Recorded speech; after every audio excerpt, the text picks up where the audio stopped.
I literally got involved in coaching because of a coach. He inspired me to want to help other people.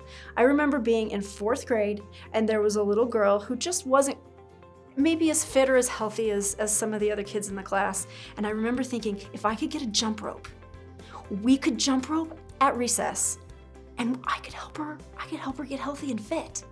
And that all goes back to that coach who just inspired me to want to help and to coach others.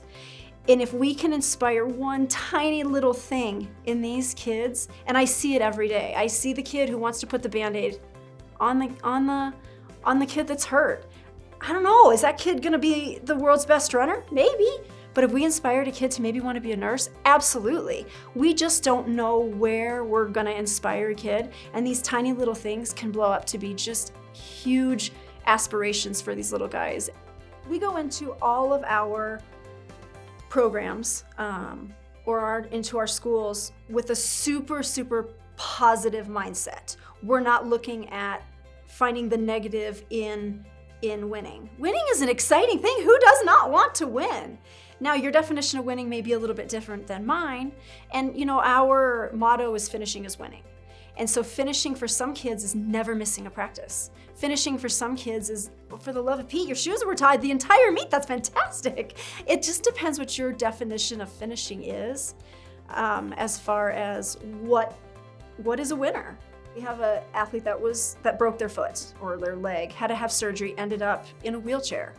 And there was another little boy, fourth or 5th grade, that gave up his race to push that little kid in that wheelchair in a cross-country meet.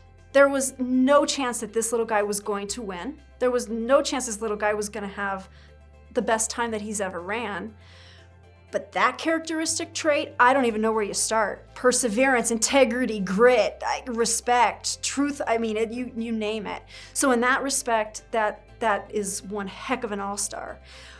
But I also think that kid that goes to practice every day, trains really hard and wins first place, has the same characteristics. If we are gonna take value-based education and put that into sports, we're gonna start to see kids who wanna persevere. They're gonna wanna persevere not only in sports, but in school. They're gonna wanna persevere in being a good big brother or a good big sister. We're gonna start to see kids who have just heaps of integrity, and they're gonna consistently make the right decisions. They're gonna try their hardest. It's definitely a small piece of a very large puzzle, but I certainly believe it's one of the most important pieces of that puzzle that we can play.